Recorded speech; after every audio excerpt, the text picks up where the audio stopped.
Hello friends, welcome to my channel UPPCS पे Chauhan. Guys, हम घटना चक्र की एक सीरीज़ कर रहे थे जिसमें हम सामान्य विज्ञान कर रहे हैं और उसमें भी उसका जो पहला पार्ट है फिजिक्स वो कर रहे हैं। तो उसमें हमने चैप्टर नंबर 5 तक कर लिया है। आज हम करेंगे चैप्टर नंबर 6। तो गाइस स्टार्ट करते हैं। तो जो चैप्टर नंबर 6 है वो है प्रकाश। तो इसमें लिखा है कि जो प्रकाश है विद्युत और ऊष्मा की तरह ही क्या होता है, ऊर्जा का एक रूप होता है। ठीक है, तो इसमें लिखा है वह ऊर्जा जो विकिरण ऊर्जा के रूप में गतिमान होती है। किसके रूप में? विकिरण ऊर्जा के रूप में। प्रकाश अपने आप में अदृश्य होता है, बट वो क्या करता है, दूसरी वस्तु को दृश्यमान बनाता है। अब इसमें लिखा है जो प्रकाश है एक सीधी रेखा में चलता है, एक सीधी रेखा में, और निर्वात से होकर जा सकता है। लेकिन ध्वनि तरंगों की बात करें तो उसके लिए हमें किस चीज़ की जरूरत पड़ेगी? मीडियम की, यानी कि माध्यम की। अब इसमें लिखा है प्रकाश की द्वैत प्रकृति, यानी कि प्रकाश दो तरीके से व्यवहार करता है। एक कण की तरह करता है और दूसरा ये करता है किसकी तरह? तरंगों की तरह। तो यही है तरंग प्रकृति और कण प्रकृति। अब लिखा है जो प्रकाश है वो अनुप्रस्थ तरंगे, प्रकाश तरंगे क्या होती है? अनुप्रस्थ तरंगे होती है, और ध्वनि तरंगे क्या होती है? अनुदैर्घ्य तरंगे होती हैं। ठीक है, आगे चलते हैं। इसमें लिखा है अब प्रकाश की चाल। तो प्रकाश की चाल में क्या है कि प्रकाश की चाल निर्वात में है 3 × 10⁻8 मीटर पर सेकंड। अब हम बात करेंगे जल में, तो सबसे ज़्यादा होती है निर्वात में। तो निर्वात में सबसे ज़्यादा है 3 × 10⁸ मीटर पर सेकंड। उसके बाद जल में उससे कम होती है 2.25 × 10⁸8 मीटर पर सेकंड। और उसके बाद हम बात करेंगे कांच में, तो कांच में होती है 2 × 10⁸8 मीटर पर सेकंड। और फिर हम बात करेंगे हीरे में, तो हीरे में होती है कांच से कम होती है, जो कि होती है 1.24 × 10⁸8 मीटर पर सेकंड। अब है स्पष्ट है कि भिन्न भिन्न माध्यम में जो प्रकाश की चाल है वो क्या होती है? भिन्न भिन्न होती है। लेकिन अगर हम बात करें कि निर्वात में सबसे अधिक होती है। ठीक है, अब यहाँ पे अपवर्तनांक की बात करेंगे। जिस माध्यम का जो अपवर्तनांक है अधिक होगा तो उसमें जो प्रकाश की चाल है वो कम होगी, और जिस माध्यम में अपवर्तनांक कम होगा वहाँ प्रकाश की चाल क्या होगी? अधिक होगी। अब हम बात कर रहे हैं कि इसका जो फॉर्मूला होता है वो क्या होता है। फॉर्मूला होता है अपवर्तनांक इज इक्वल टू होता है क्या? निर्वात में प्रकाश की चाल बटे किसी माध्यम को अगर हम लेते हैं तो उस माध्यम में प्रकाश की चाल, ये हमारा हो जाएगा फॉर्मूला। स्पष्ट है कि निर्वात में प्रकाश की चाल या प्रकाश के वेग और माध्यम में प्रकाश के वेग के अनुपात को हम क्या बोलते हैं? अपवर्तनांक बोलते हैं। अब इसमें लिखा है पानी में अपवर्तनांक इतना है और जो कांच है उसमें है इतना। ठीक है, तो पानी और कांच में कम किस में है? पानी में। ठीक है, आइए देखते हैं। तो हमने कहा जिसमें अपवर्तनांक कम होगा उसमें प्रकाश की चाल ज़्यादा होगी, और जिसमें अपवर्तनांक ज़्यादा होगा उसमें प्रकाश की चाल क्या होगी? कम होगी। ठीक है गाइस, तो इसी फॉर्मूले से है ही। फिर इसके बाद हम कहते हैं कि जो अपवर्तनांक है उसको हम किससे डिनोट करते हैं? म्यू, ये एक ग्रीक अक्षर है, इसे हम डिनोट करते हैं। चूँकि प्रकाश का वेग निर्वात में अधिकतम होता है और किसी माध्यम में निर्वात के सापेक्ष जो अपवर्तनांक होता है वो सदैव 1 से अधिक होता है। तो इसमें लिखा है माध्यम जितना ही सघन होगा उसमें प्रकाश का वेग उतना ही कम होगा। यानी कि माध्यम अगर सघन हुआ तो प्रकाश का वेग कम, और माध्यम अगर माध्यम में जो सघनता है वो कम होगी तो प्रकाश का वेग उससे ज़्यादा होगा। ठीक है, अब लिखा है प्रकाश का अपवर्तन। अपवर्तन क्या होता है? सपोज कि एक तल है, प्रकाश आ रहा है, प्रकाश किरण आ रही है और इस तल को क्रॉस करके दूसरी तरफ चली जा रही है। ठीक है, तो अब इसमें लिखा है एक समांग माध्यम में प्रकाश किरण सीधी रेखा में चलती है। ठीक है, परंतु जब जो प्रकाश की किरण है एक परावर्तित माध्यम से दूसरे परावर्तित माध्यम में प्रवेश करती है तो क्या होता है? वो अपने मूल पथ से जो है विचलित हो जाती है, और इस घटना को हम बोलते हैं अपवर्तन। मतलब सपोज कि वो ऐसे आ रही है और जो इसका मूल पथ है वो ये होना चाहिए, ऐसा ना होके क्या होता है, या तो ये हो जाएगा, ये हो जाएगा, मतलब चेंज हो जाएगा। ठीक है, इसको हम बोलते हैं प्रकाश का अपवर्तन बोलते हैं। तो इसमें लिखा पहले माध्यम में चलने वाली किरण को हम क्या बोलते हैं? आपतित किरण बोलते हैं, और जो दूसरा माध्यम है उसमें जो चलने वाली किरण है उसको हम बोलते हैं अपवर्तित किरण। ठीक है, एक हो गया आपतित किरण और एक हो गया अपवर्तित किरण। ठीक है, अब इसमें लिखा है यानी कि जो ये वाली किरण है ऊपर वाली वो है आपतित, और जो दूसरे माध्यम में आ जाती है वो अपवर्तित किरण हो गई। फिर आपतित किरण दो माध्यम के, देखिएगा इसमें जो जो चीज़ें लिखें, एक इसमें लिखा है आपतित किरण, एक हो गई अपवर्तित किरण, एक इसमें लिखा है अभिलंब, और एक लिखा है आपतन बिंदु। ये चार चीज़ें हम देखते हैं क्या होती हैं। तो गाइस ये एक छोटे सा चित्र है जिसमें ये लिखा है आपतित किरण जो कि ऊपर से आ रही है, एक माध्यम में चल रही है। ठीक है, ये जो बिंदु है वो हो गया आपतित बिंदु। ठीक है, और ये जो है आपतित बिंदु पर हमने एक अभिलंब बनाया, इसको मतलब एक लाइन खींची, उसको हमने बोली अभिलंब, और जो दूसरी साइड किरण चली जाती है उसको बोलते हैं अपवर्तित किरण। दो माध्यम है, एक माध्यम में विरल, एक माध्यम में सघन। ठीक है गाइस, अब आगे बढ़ते हैं। इसमें लिखा है, अब लिखा है कि आपतित किरण दो माध्यम के तलों को, बस अभी ये वाली चीज़ हमने अभी पढ़ ली है। तो इसमें एक चीज़ देखते हैं बस, एक होता है आपतन कोण, एक होता है अपवर्तन कोण, ठीक है। आपतन कोण क्या होता है, जो ये आपतित किरण होती है और अभिलंब के बीच का जो कोण होता है उसको हम बोलते हैं आपतन कोण। और अपवर्तन कोण क्या होता है, जो ये अभिलंब है और जो ये आपका अपवर्तित किरण है, उन दोनों के बीच का जो कोण होता है उसको बोलते हैं अपवर्तन कोण। यानी आपतन कोण हो गया ये हमारा आई वाला, और जो अपवर्तन कोण है ये होता है आर, ठीक है। ये होता है इंसिडेंस एंगल, ये होता है रिफ्रैक्टिव एंगल। ठीक है, आगे बढ़ते हैं। अब एक चीज़ और है, इसमें लिखा है प्रयोग द्वारा देखा गया है कि जब कोई प्रकाश की किरण विरल माध्यम से सघन माध्यम में जाती है तो क्या होता है, जो अभिलंब होता है उसकी तरफ झुक जाती है, ठीक है। लेकिन अगर सघन से विरल माध्यम में जाती है तो अभिलंब से दूर हटती है, ठीक है। मतलब क्या है इसका, आइए इसे देखते हैं। जब कोई प्रकाश किरण आ रही है और ये सघन माध्यम में, ये विरल माध्यम है, तो सघन से, हमने कहा सघन से जब विरल में जाती है तो एक्चुअल में इसका पथ ये होना चाहिए, लेकिन होता क्या है, वो ये जो आपका अभिलंब है उससे दूर हट जाती है, ठीक है। अब हम बात करेंगे, ये तो हो गया जब ऊपर सघन है और नीचे विरल माध्यम है, ठीक है। अब हम उसका उल्टा कर देते हैं, ठीक है। तो उल्टा हम कैसे करेंगे, कुछ ये रहा। इसमें क्या है कि ऊपर वाला जो है विरल माध्यम में है और नीचे वाला हमारा क्या है, सघन माध्यम है, ठीक है। अब इसमें जब इसको कुछ इस तरह से जाना चाहिए, बट ऐसा नहीं है। जब विरल से सघन में जाती है तो अभिलंब की तरफ मुड़ जाती है, अभिलंब की तरफ मुड़ जाती है, मतलब ये यहाँ से यहाँ मुड़ के आ जाती है, ठीक है। तो यही है कि जब सघन से विरल में जाती है तो अभिलंब से दूर हट जाती है, जैसे कि इसमें दिया है, और जब आपकी विरल से सघन में आती है तो ये क्या है, अभिलंब की तरफ मुड़ जाती है, अपवर्तित किरण, ठीक है गाइस। तो अपवर्तन की क्रिया में क्या होता है, प्रकाश, देखिए क्या होता है। तो जो अपवर्तन की क्रिया होती है उसमें जो प्रकाश होता है उसकी जो चाल होती है वो तरंगदैर्घ्य, तीव्रता, ये तीनों जो है चेंज हो सकती है, ठीक है। लेकिन जो आवृत्ति है वो कभी भी चेंज नहीं होती, ये अपरिवर्तित होती है, ठीक है। मतलब कितनी चीज़, ये क्वेश्चन पूछा गया है कि क्या चेंज नहीं होता है, तो आवृत्ति चेंज नहीं होती है, बाकी इसमें चाल, तरंगदैर्घ्य और तीव्रता तीनों ही चेंज हो सकती है। अब इसमें लिखा है कि अपवर्तन की कुछ घटनाएं बताइए। पहली घटना ये हो गई कि यदि जल में डूबी हुई छड़ को बाहर से देखा जाए तो वह छड़ छोटी दिखती है और सतह से मुड़ी हुई, मतलब सतह पर क्या होता है, मुड़ी हुई प्रतीत होती है हमको, ठीक है। यदि पानी के बर्तन पर कोई एक सिक्का पड़ा है सपोज, तो हम जब उसे ऊपर से देखते हैं तो वो अपनी स्थान से थोड़ा सा उठा हुआ दिखाई देता है। तीसरा, जो तारे टिमटिमाते हैं वो भी अपवर्तन की वजह से ही होता है। अब प्रिज्म द्वारा अपवर्तन, ठीक है, प्रिज्म में अपवर्तन हो रहा है, ये हमारा क्या है, एक प्रिज्म है, ठीक है गाइस। अब इसमें एक किरण ऐसे जा रही है, फिर ये आगे बढ़ी और फिर बाहर निकल गई, ठीक है। तो इसमें हम क्या देखेंगे, चलिए इसमें जो भी लिखा है हम इसे थोड़ा सा, यहाँ लिखा है प्रिज्म एक ऐसा समांग पारदर्शी माध्यम है जो किसी कोण पर झुके दो समतल पृष्ठों से घिरा है, ठीक है। एक ये। फिर इसमें लिखा है एक सामान्य, मतलब ये सामान्यतः कांच का बना होता है, ठीक है, ये हम जानते हैं। अब इसमें जो नीचे लिखी हुई है बातें उसे देखते हैं। देखिए गाइस, ये हो गया हमारा विरल माध्यम, ठीक है, ये अंदर हो गया सघन माध्यम, और ये हो गया हमारा वापस से विरल माध्यम, क्योंकि एयर है, हवा है यहाँ पे, ठीक है। तो विरल यहाँ पे लिख लेते हैं, विरल, तो ये हो गया सघन, और फिर ये वापस से हो गया विरल माध्यम, ठीक है। अब देखिए क्या होता है कि हमने कहा विरल से सघन में जाती है तो अभिलंब, देखिए यहाँ पे दो अभिलंब है, ठीक है, ये एक अभिलंब, ये वाला, तो एक अभिलंब हमारे पास ये, ओके, एक अभिलंब हमारे पास ये, दो अभिलंब है, ठीक है। चलिए इसमें अब हम देखेंगे कि पहले लिखा है विरल से सघन में, यानी कि यहाँ से यहाँ विरल से सघन में जाती है, तो हमने कहा कि जो अभिलंब है उसकी तरफ मुड़ जाती है। एक्चुअल में इस किरण को जाना चाहिए था ऐसे जाती, ठीक है।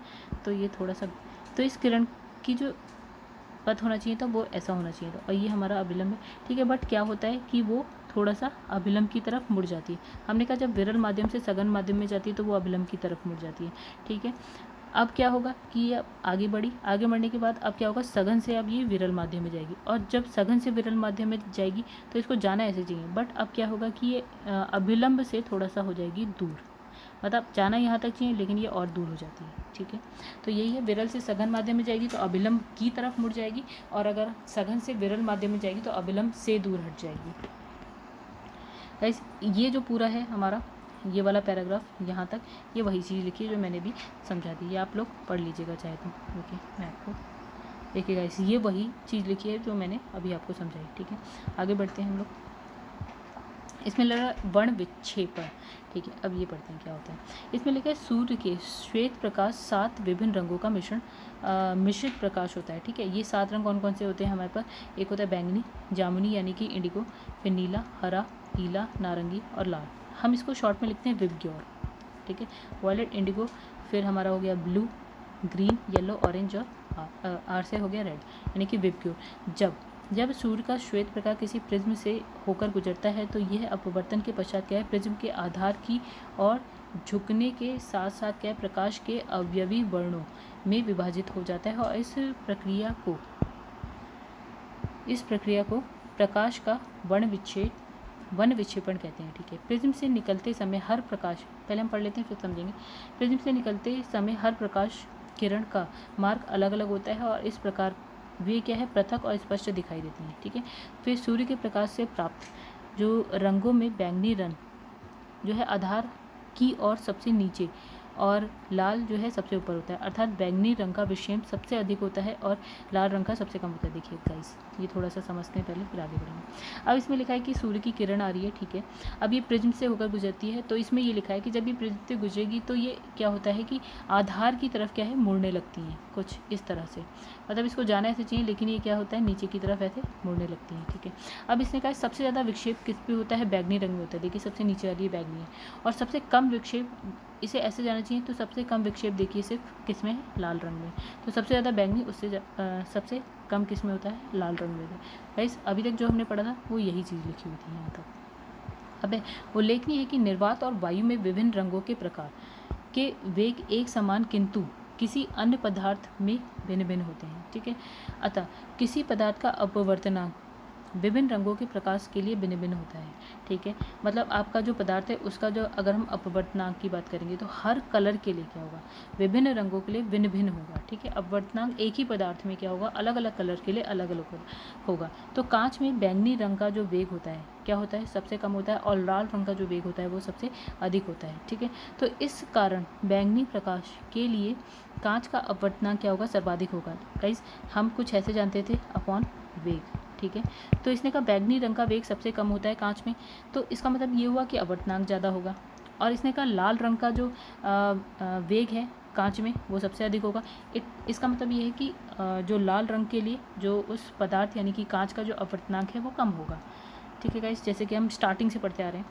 ठीक है, अब लिखा है बैंगनी रंग का जो तरंगदैर्घ्य है यानी कि वेवलेंथ बोलते हैं हम, तरंगदैर्घ्य सबसे कम और आवृत्ति सबसे अधिक होती है। गाइस ये फॉर्मूला होता है कुछ देखिए, ये होता है वेवलेंथ यानी कि तरंगदैर्घ्य इज इनडायरेक्टली प्रोपोर्शनल टू होता है आवृत्ति के। ठीक है, तो इसने कहा कि जो बैंगनी रंग का तरंगदैर्घ्य क्या होता है, सबसे कम होता है, तो इसकी आवृत्ति क्या होगी, सबसे अधिक होगी। ठीक है, वहीं अगर हम लाल रंग की बात करें तो लाल रंग का जो तरंगदैर्घ्य है, देखिएगा इस हमने लिखा है सबसे अधिक होता है, तो उसकी जो आवृत्ति होती है वो सबसे कम होती है। एक और चीज़ यहीं पे देखते हैं कि जिसकी आवृत्ति अधिक होती है उसमें ऊर्जा भी सबसे ज़्यादा होती है, और जिसकी आवृत्ति कम होती है उसमें ऊर्जा क्या होती है, कम होती है। यानी कि लाल में जो ऊर्जा है वो कम होगी और जो बैंगनी में ऊर्जा है वो अधिक होगी।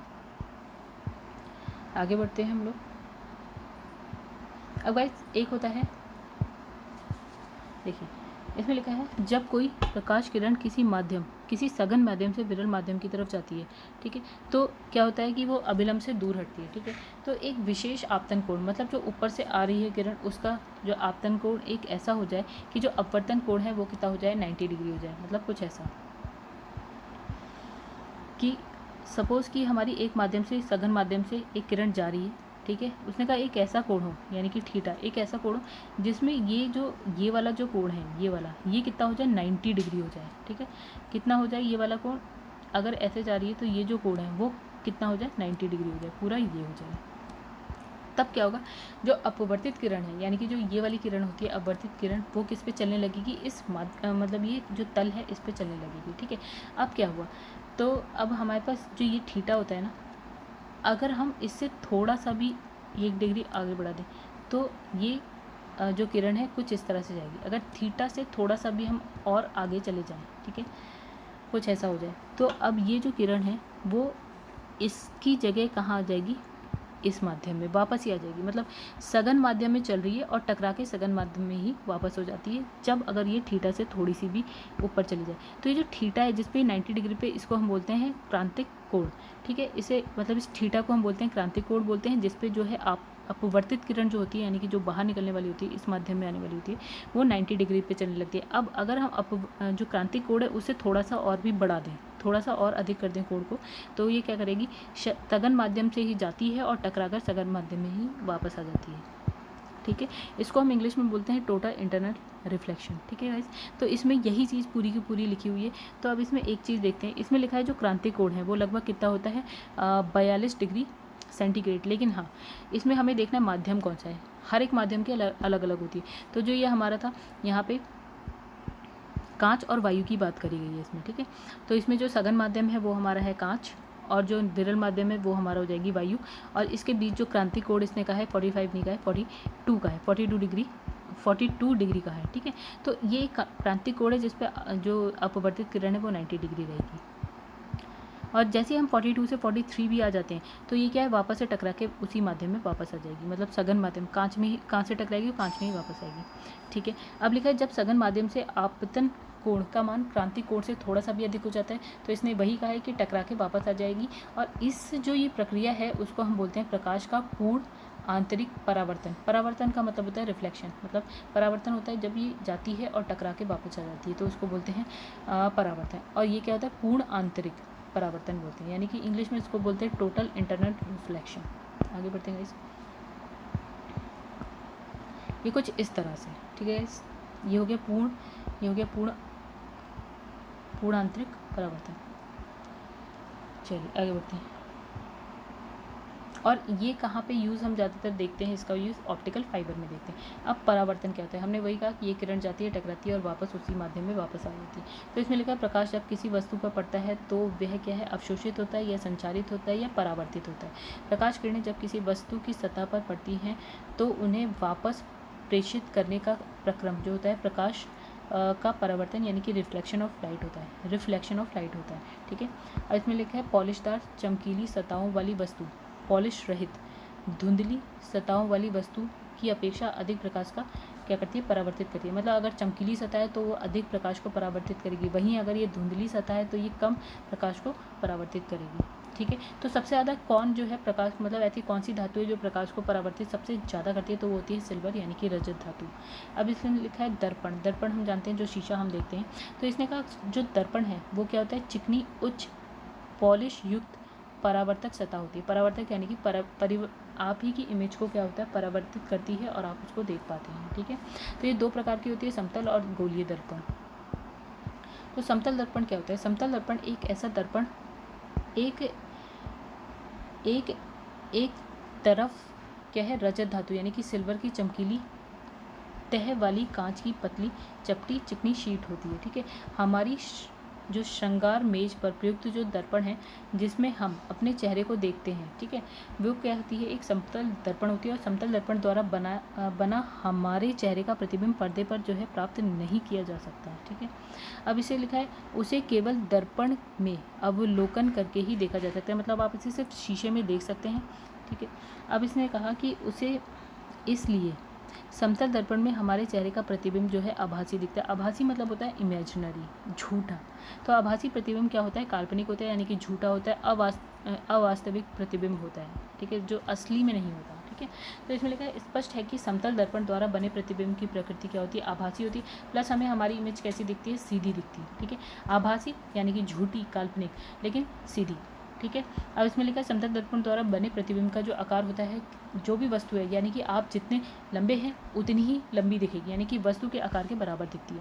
फिर लिखा है समतल दर्पण से बने वस्तु का प्रतिबिंब दर्पण के पीछे उतनी ही दूरी पर बनता है जितनी दूरी पर वस्तु क्या है, खड़ी हुई है। सपोज आप शीशे के सामने जितनी दूरी पर खड़े हैं, शीशे के सामने आप जितनी दूरी पे खड़े हैं तो प्रतिबिंब आपको उतनी ही दूरी पे दर्पण के पीछे की तरफ दिखाई देता है। दूसरे शब्दों में, ठीक है गाइस, ये लिखा है। अब इसमें लिखा है समतल दर्पण में बने प्रतिबिंब में पार्श्व उत्क्रमण होता है। इसका मतलब क्या होता है, ठीक है, कि सपोज़ कि आप यहाँ खड़े हैं और आपने क्या हुआ कि अपना, ये आपका राइट हैंड है, राइट हैंड आपने उठाया। ठीक है, लेकिन अब यहाँ पे क्या लगता है, यहाँ पे क्या होता है कि यहाँ तो राइट हैंड उठता है बट यहाँ पे क्या होता है, लेफ्ट हैंड, यानी कि उल्टा दिखता है। ठीक है, यहाँ आप सीधा हाथ उठा रहे हो, यहाँ आपको उल्टा हाथ उठा हुआ दिखेगा। ठीक है, आगे बढ़ते हैं। अब ये तो हम पढ़े थे समतल दर्पण, अब हम पढ़ेंगे गोलीय दर्पण क्या होता है। तो गोलीय दर्पण वह दर्पण होता है जिसकी परावर्तक सतह कांच के खोखले गोले का काटा गया भाग होता है। ठीक है, परावर्तक सतह जो होती है एक कांच का खोखला गोला, उसको काट के हम बनाते हैं, ठीक है। खोखले गोले का काटा हुआ भाग होता है। इसमें लिखा है गोलीय दर्पण दो प्रकार के होते हैं, अवतल दर्पण और उत्तल दर्पण, ठीक है।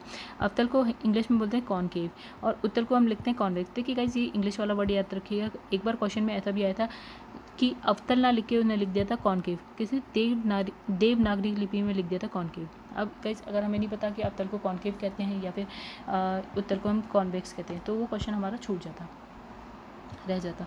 तो अवतल दर्पण देखिए, अब लाइक हमने क्या ऐसे करके था, इसको हमने काट दिया, तो जब काट दिया तो हमें कुछ ऐसा मिला। तो अवतल दर्पण क्या होता है, यहाँ होता है ऐसा, ठीक है।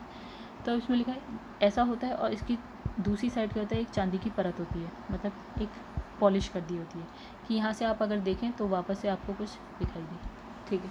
अब इसमें लिखा है वह गोलीय दर्पण जिसमें प्रकाश का परावर्तन अवतल सतह, इस सतह को बोलते हैं अवतल सतह। ये वाली सतह जो होती है उसको बोलते हैं अवतल सतह, ये वाली सतह यानी कि अंदर की मुड़ी हुई सतह, तो इसे हम बोलते हैं अवतल दर्पण कहलाता है ये, ठीक है। यहाँ पे हमने देखिए क्या कर रखा है, पेंट कर रखा है। आगे बढ़ते हैं। अब इसलिए व्यक्ति के दांतों के परीक्षा, मतलब देखिए अब ये अवतल दर्पण हम कहाँ यूज़ करते हैं, जो दांतों के चिकित्सक होते हैं यानी डेंटिस्ट होते हैं वो इसको यूज़ करते हैं, ठीक है। दांतों का इसमें क्या होता है, बड़ा प्रतिबिंब दिखता है, ठीक है। हम टॉर्च में इसको यूज़ करते हैं, वाहन की हेडलाइट में और सर्च लाइट में भी हम इसको यूज़ करते हैं। अवतल दर्पण क्या होता है कि जो हम शेव करने के लिए जो मिरर यूज़ करते हैं, शेविंग मिरर, उसमें भी हम इसको यूज़ करते हैं कि जो आपका फेस है थोड़ा सा बड़ा दिखाई दे, ठीक है। अब उत्तल दर्पण की बात करते हैं, इसका जस्ट उल्टा है। इसमें क्या है, इस तरह से लेते हैं, ये वाली परत पे आपका क्या है, पॉलिश या कोई पेंट होता है और यहाँ से जो है प्रतिबिंब मतलब परावर्तन यहाँ से होता है, ठीक है। इस वाली साइड से परावर्तन होता है, यानी कि कोई किरण आती है और टकरा के इधर से वापस आती है, ठीक है। अब इसमें क्या है, इसका उपयोग क्या करते हैं, देखिए इसमें क्या होता है कि जो गाड़ी का बैक मिरर होता है ना, तो उसमें हम इसका यूज़ करते हैं, ठीक है। पीछे से आ रहे यातायात को देखने के लिए वाहनों में इसका हम यूज़ करते हैं, ठीक है। अब एक होता है लेंस, ठीक है। लेंस क्या होता है, जो जैसे हम जो अपने चश्मे में लगाते हैं ना, उसे हम लेंस कहते हैं, जो हमारे चश्मे में होता है। तो लेंस दो प्रकार, देखिए लेंस क्या होता है, दो, एक ये वाला हमने ले लिया उत्तल अवतल, तो ये हमें क्या दिख रहा है, उत्तल, और एक और हमने ले लिया और इन दोनों को हम क्या करते हैं, जोड़ देते हैं, ठीक है, यानी कि कुछ ऐसा। या फिर हमने एक ये ले लिया, एक ये ले लिया, इन दोनों को जोड़ देते हैं तो कुछ ऐसा। तो ये जो होता है ये हमारा होता है उत्तल लेंस और ये होता है अवतल लेंस, ठीक है। इसमें लिखा है दो वक्र पृष्ठों अथवा वक्र पृष्ठों तथा एक समतल पृष्ठ से घिरा हुआ एक समान पारदर्शी माध्यम है। तो वक्र पृष्ठ गोलीय, बेलनाकार और जो है परवलयाकार हो सकता है, परंतु अधिकतर जो है पृष्ठ गोलीय ही होता है, ठीक है। तो ये दो प्रकार के होते हैं, उत्तल लेंस, अवतल लेंस। तो देखिए हमें वैसे पता है ये कॉनकेव होता है, ये कॉन्वेक्स होता है। इंग्लिश में भी याद रखिएगा कि अवतल लेंस क्या होता है, कॉनकेव होता है, और उत्तल लेंस होता है कॉन्वेक्स, ठीक है। तो ये होता है कॉन्वेक्स और ये इसकी सतह है, ये वाली और ये वाली, ये बीच में मोटा होता है और ऊपर की तरफ क्या होता है, चपटा होता है, मतलब क्या होता है, पतला होता है। यही चीज़ लिखिए, बीच में मोटा होता है और किनारों पर क्या होता है, पतला। अब आते हैं आगे, ये तो हो गया उत्तल लेंस। अब हो गया हमारा,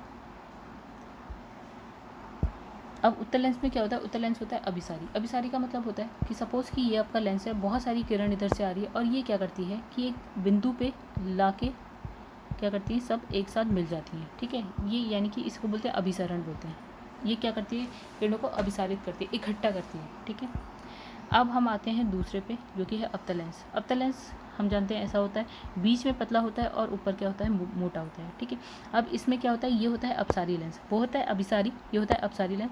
इसमें क्या होता है, किरण बहुत सारी आती हैं, उसमें क्या हो रही थी कि बीच में आ जा रही थी सारी, बट इसमें क्या होती है, किरण ऐसे करके फैल जाती हैं, अपसारित हो जाती हैं, मतलब दूर दूर चली जाती है, बिखर जाती है, ठीक है। ये क्या हो रही है, अपसारित हो रही है। अब इसमें लिखा है आँखों की रोशनी। अब देखिए, अब आँखों की रोशनी की बात करते हैं। इसमें हमारे पास दो दोष होते हैं, एक होता है निकट दृष्टि दोष, एक होता है दूर दृष्टि दोष। देखिए गाइस, इसमें थोड़ा सा उल्टा है।